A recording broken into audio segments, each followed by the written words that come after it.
చదువుకున్నోడు వ్యవసాయం చేసినా డిఫరెంట్గా చేస్తాడు, చెప్పులు కుట్టినా డిఫరెంట్ కుడతాడు, డప్పు కొట్టినా డిఫరెంట్ కొడతాడు.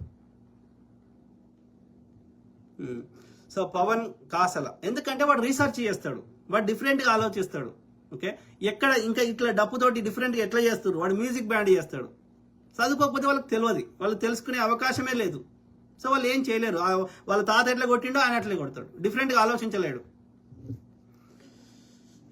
పవన్ కాసల, thank you brother, thank you.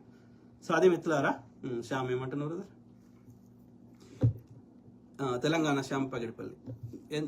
ఎందుకు నేను ఈ మాటని గుర్తు చేశాను అంటే, ఈ దేశాన్ని దోచుకుంటున్నటువంటి దొంగలందరూ గొప్ప చదువులు చదివిన వారే. దాంట్లో ఒక్క పేద రైతు కానీ, ఒక్క పేద దళితుడు కానీ, ఒక్క పేద ఎస్టీ కానీ, ఒక పేద బీసీ కానీ ఒక్కడు లేడు. ఇంత చదువుకున్న ఈ విధవలు మన దేశ సంపదను దోచుకొని విదేశాల్లో లగ్జరీగా బతుకుతున్నారు. కానీ ఒక పేద రైతు, ఒక కార్మికుడు మాత్రం 500 కోసం 12 గంటలు పనిచేసి తన రక్త మాంసాలను దారపోసిన తన పిల్లల్ని, కుటుంబాన్ని పోషించుకోలేకపోతున్నాడు. నా దృష్టిలో బాగా చదువుకున్న వాడి కంటే ఎవరిని మోసం చేయనటువంటి చదువు రాని వాడే గొప్పవాడు. కాదు బ్రదర్ శ్యామ్.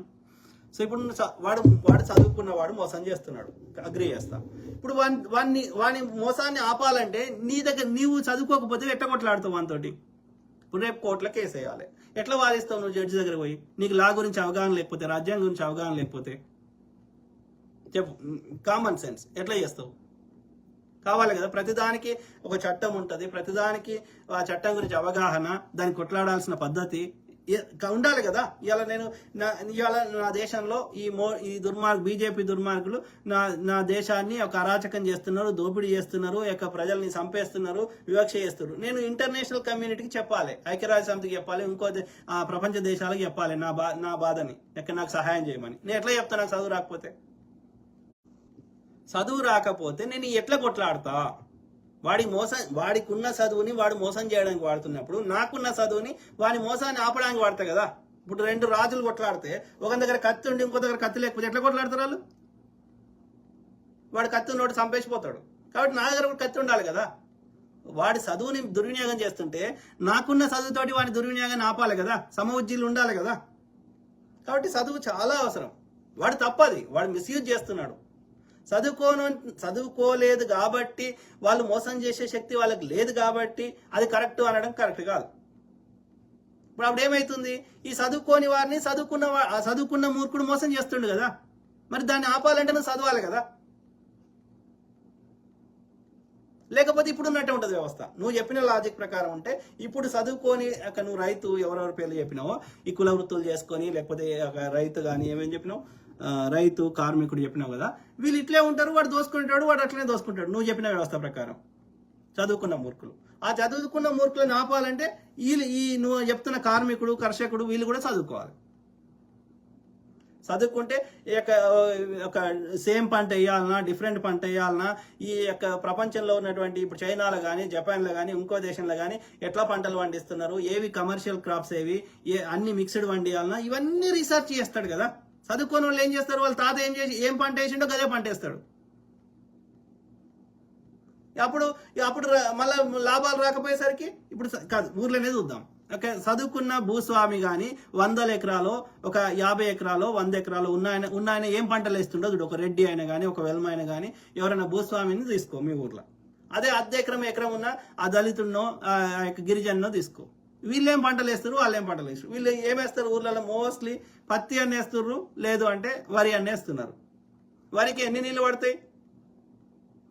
మళ్ళా వాటికి గవర్నమెంట్ కొంటలేదు, ఎంఎస్పీ వస్తలేదు, చదవలకనప్పి. అదే భూస్వాములు ఎంత వరేస్తున్నారు, ఎంత పత్తి వేస్తున్నారు, ఎన్ని కమర్షియల్ క్రాప్స్ వేస్తున్నారు, వాళ్ళు ఎట్లా చేస్తున్నారు? అవకాడో వేస్తున్నారు, కాఫీ గింజలు వేస్తున్నారు, తర్వాత ఈ పామాయిల్ వేస్తున్నారు. వాళ్ళు పెద్ద లెవెల్ వేస్తున్నారు. ఆ వ్యవసాయంలో కూడా వాళ్ళు పెద్ద లెవెల్లో సంపాదిస్తున్నారు. ఎందుకు చేయగలుగుతున్నారు? వాళ్ళకి చదువు ఉంది, వాళ్ళకి అమ్ముకునే తెలివి ఉంది, ఇది ఎక్కడ మార్కెట్ ఉంది, దానికి ఎట్లా ట్రాన్స్పోర్ట్ చేయాలి, అవన్నీ తెలివి ఉంది వాళ్ళకి. వీళ్ళు చదువుకో, కోల్డ్ స్టోరేజ్ అంటే ఏంది, ఎక్కడ పెట్టాలి, వీళ్ళకి లేదు. కాబట్టి వీడు ప్రతి చోట దగాకు గురి అవుతున్నాడు. వీడిని 4 రోజులు అది పెడితే అవి పాడైతాయి కాబట్టి వాడు పెట్టిన పెట్టుబడి కూడా వస్తలేదు, అగ్గో కమ్మి పార దొబ్బుతున్నాడు. మళ్ళా పంట వేద్దామంటే మళ్ళా ప్రభుత్వం లోన్లు ఇవ్వాల్సి వస్తుంది. ఎందుకంటే నువ్వు వేసిన పంటకి నువ్వు పెట్టిన పెట్టుబడి రాలేదు.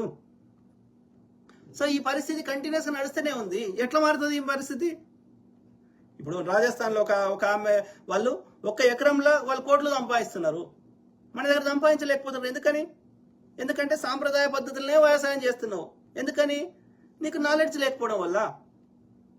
చదువుకుంటే నీకు తెలియకపోయినా కానీ ఆ వ్యవసాయ అగ్రికల్చర్ ఆఫీసర్ దగ్గర పోయి కూర్చుండి, నా భూమి ఎలాంటి భూమి, ఇందులో pH లెవెల్ ఎంత ఉంది, అసిడిటీ ఎంత ఉంది, దీన్ని ఏం చేయాలి, దాని అసిడిటీ ఎట్లా మార్చాలి, ఏ పంట మార్పిడి ఏం చేయాలి, ఏది ఎక్కువ డిమాండ్ ఉంది, దీన్ని ఎక్కడ అమ్ముకోవాలి, ఇవన్నీ రీసెర్చ్ చేస్తావు కదా.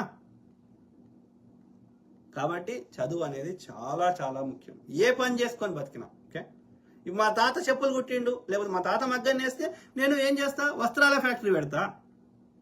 మా తాత చెప్పులు కుడితే నేను చెప్పుల ఫ్యాక్టరీ పెడతా. నేను డిఫరెంట్గా చేస్తా. అదే కూలి పని చెయ్యా. ఇవన్నీ కావాలంటే నాకు చదువు కావాలి. ఎక్కడ లోన్లు వస్తాయి, లోన్ ముట్టాలంటే ఏం చేయాలి, ఎవ్రీథింగ్ నీడ్స్ ఎడ్యుకేషన్. నీకు నాలెడ్జ్ ఉంది, నీకు లోన్లు ఇచ్చినా కానీ నువ్వు దాన్ని పెద్ద లెవెల్ వ్యాపారం చేస్తావని నాకు కాన్ఫిడెన్స్ ఉంటే నేను లోన్ ఇస్తాను బ్యాంకు. నువ్వు చదువుకోకపోతే, నీకు నాలెడ్జ్ లేకపోతే నీకు లోన్ ఇస్తే ఆయనతో పెట్టుబడి పోతుంది కాబట్టి అది వేరే వాళ్ళ బ్యాంకులో దాచిపెట్టుకున్న పైసలు కాబట్టి, వేరే వాళ్ళ యొక్క పెట్టుబడి దాచిపెట్టుకున్న పైసలు కాబట్టి నీకు ఇచ్చేస్తే మళ్ళీ బ్యాంకు దివాలా తీస్తుంది. బ్యాంకులో ఎవడు బ్యాంకు దివాలా తీస్తే ఎవడు కష్టమవుతుంది. మళ్ళీ ప్రభుత్వం మళ్ళీ బ్యాంకులకి సహాయం చేయాల్సి వస్తుంది. ఇది ఉంటుంది కాబట్టి నీకు లోన్లు కూడా ఇయ్యరు. అదే నువ్వు చదువుకొని ఉంటే డిఫరెంట్ ఉంటుంది. కాబట్టి చదువు చాలా చాలా ముఖ్యం. ఓకే, కాలేజ్ పోయి అట్లా కంటిన్యూస్ చదువుకుంటే అది బెటరు. అది ఒకవేళ కొంతమందికి వీలు కాకపోతే ఇప్పటికైనా డిస్టెన్స్ ఎడ్యుకేషన్ కానీ, లేకపోతే సొంతంగా పుస్తకాలు తెచ్చుకొని కానీ, లైబ్రరీ కానీ, లేకపోతే ఈ యొక్క డిక్షనరీ కానీ తెచ్చుకొని ఇప్పటికి కూడా చదువుకోవచ్చు, తప్పలేదు. ఓకే, ఒకవేళ ఈ జనరేషన్కి నాతోడు కాదు, నాకు ఇంత కాన్సన్ట్రేషన్ పెట్టలేను, నాకు అంత ఓపిక లేదు, నేను అయిపోయినా ఏదో చిన్నదో పెద్ద పని చేసుకొని బతుకుతా అని అనుకుంటే కనీసం మీ పిల్లలనైనా చదివించండి. మీ పిల్లలకి బంగారం వస్తువులు కొనియాల్సిన అవసరం లేదు, ఒక కార్లు కొనియాల్సిన అవసరం లేదు, కోట్లు దాచిపెట్టి పీసుడు చేసి దోపిడీ చేసి పెట్టాల్సిన అవసరం లేదు. వాడు ఒక్క రోజులో ఖర్చు పెడతాడు. కానీ వానికి చదివిస్తే వాడు ఏదో ఒక పని చేసుకొని బతుకుతాడు భూమి మీద. వానికి కాన్ఫిడెన్స్ ఉంటుంది, వాడి డ్రెస్ సెన్స్ మారుతుంది, వాడిని మాట్లాడే విధానం మారుతుంది, వాడి విషయాన్ని అర్థం చేసుకునే విధానం మారుతుంది, వాడికి విషయం యొక్క బతకడానికి చేయాల్సిన స్ట్రగుల్ మారిపోతుంది, ఎవ్రీథింగ్ మారిపోతుంది. కాబట్టి చదువు చాలా చాలా ముఖ్యం. ఇదే మనం దేశానికి రాళ్ళు కొట్టాల్సిన అవసరం లేదు, ఈ యొక్క చెత్త ఉడవాల్సిన అవసరం లేదు. దేశానికి పెద్ద సేవ ఏంటి అంటే చదువుకోనోడు ఒక్కడు ఉండొక్కడు. అర్థమైందా? అప్పుడు ఈ చదువుకున్నాడు బాపనోని గల్ల పట్టి ఏడరా చూపెట్టరా, ఏది ఈ టైం మంచిగా ఉంటుంది, ఈ టైం మంచిగా ఉంటుందా, తిప్పురా భూమిని జర ఫాస్ట్ తిప్పురా, ఈ రివర్స్ తిప్పురా, నీ మంత్రం చదువురా, ఏమైతుందో చూద్దాంరా. నీకు రోగం వస్తే హాస్పిటల్ పోతావు, మాకెట్లా రోగం తగ్గిస్తావురా? ఈ చెంప ఆ చెంప చెప్తాడు వాడు.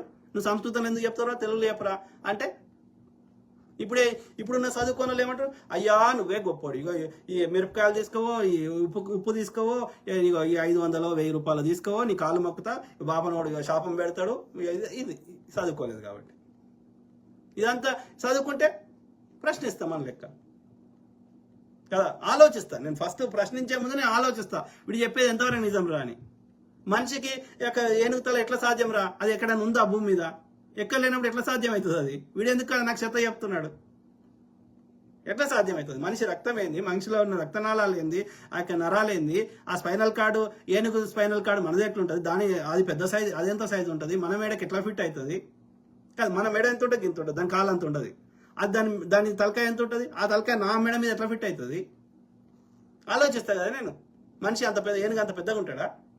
కాబట్టి ఆ మనిషికి ఏనుగు తలకాయ ఎట్లుంటుంది? కానీ కొంచెం ఉన్న బ్రెయిన్ వాడతా కదా. సో వాడు సింబాలిక్గా పెట్టిండు. ఏది వాడికి 4 చేలు ఉంటాయా మనిషి సాధ్యం? అది వాడు 4 రంగాలలో వాడు ప్రావీణ్యుడు ఉన్నాడు కాబట్టి వాడు సింబాలిక్గా వీడు 4 రంగాల్లో వీడు యొక్క టాలెంట్ ఉండడానికి చెప్పడానికి వాడు 4 చేతులు పెట్టిండు. వీడు ఏనుగు లెక్క చాలా బుద్ధి ఉంది కాబట్టి వీడికి ఇంటెలిజెంట్ ఉన్నాడు కాబట్టి వానికి బుద్ధి కుశలత ఉందని ఏనుగు తలకాయ పెట్టిండు. అది సింబాలిక్ రిప్రజెంటేషన్ పెట్టిండు తప్ప అది సాధ్యమవుతుందా? అయితే ఏమనండి, ఏనుగు స్పర్మ్ తెచ్చి మనిషికి ఎక్కియమనండి, ఆడామికి ఎక్కియండి, ఆడామి స్పర్మ్ తీసుకొని ఏనుగుకి ఎక్కియండి, ఏమవుతుందో చూడండి. అది జరగదు, ఫలదీకరణమే జరగదు, అది ఏర్పడదు. అట్లా ఒక జీవి రక్తమే ఇంకో జీవికి ఎక్కియలే మనం, అది మిక్సపే కాదు. సో సృష్టికి విరుద్ధంగా, సైన్స్కి విరుద్ధంగా చెత్త చెప్తా అంటే ఎవరు నమ్ముతారు రాయ్య? జింక అది నీళ్ళలో పడి స్పర్మ్ అలా ఇంకా స్పర్మ్ బతుకుండి అది జింక నోట్లోకి పోయి బిడ్డ వస్తుందంట. సాధ్యమా అది? Common sense.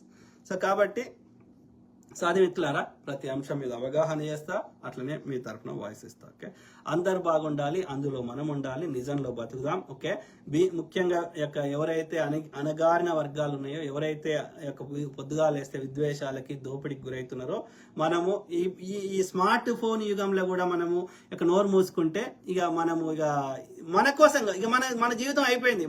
మనం వెనకన ముందో ఓ రోజు పీకుతాం. కానీ మనం నోరు మూసుకుంటే మన నెక్స్ట్ జనరేషన్ మనం నోరు మూసుకుంటే మన పిల్లలకు ద్రోహం చేసిన వాళ్ళం అవుతాం. కాబట్టి ఇంకా భరించొద్దు. ఓకే, ఇంత విషయ పరిజ్ఞానం మనకి వచ్చింది. మన అరచేతిలో ఒక్కొక్కరి దగ్గర 2 స్మార్ట్ ఫోన్లు వచ్చినప్పుడు ఈ స్మార్ట్ యుగంలో ఈ మోసాన్ని గ్రహించి ఈ దోపిడీదారులని, ఈ మనువాదులని పూడ్చి పెడదాం. Okay, simple. ఓకే, ఒక పర్టికులర్ పొలిటికల్ పార్టీ అంటలేను. ఓకే, ఇది లెఫ్ట్ ఐడియాలజీ, ఈ సంపద అందరికి చెందాలనే ఐడియాలజీ ఉన్న ఏ పార్టీ అయినా, రైట్ కాదంతా లెఫ్టే, ఇది కుడి చేయి కాదంతా ఎడమదే. ఆ ఎడమ ఇది ఎడమనే, ఇది తప్ప అన్ని ఎడమనే. ఓకే, అర్థమైందా? కొన్ని మధ్యలో ఉండొచ్చు, కొన్ని ఇంకా ఎక్స్ట్రీమ్ ఉండొచ్చు, కొన్ని ఇంప్లిమెంటేషన్ లో సాధ్యం కావచ్చు, కాకపోవచ్చు. కాబట్టి దోపిడీ కాదంతా. ఓకే, మిగతా వాళ్ళందరికీ అన్ని పార్టీలకు సపోర్ట్ చేద్దాం. ఎందుకంటే ఎంత ఎక్కువ మంది కొట్లాడితే అంత బెటర్గా మనము ఈ దుర్మార్గులని, ఈ దోపిడీదారులని, ఈ మనువాదులని పూడ్చి బొందబెట్టవచ్చు. ఓకే, కాబట్టి నిరంతరం పోరాటం చేద్దాం. సురేష్ దోమకొండ, నమస్తే అన్న. నమస్తే టు ఎవ్రీవన్. ఓకే, సో పోరాటం చేద్దాం. Okay, God bless all, take care and have a good night. Bye.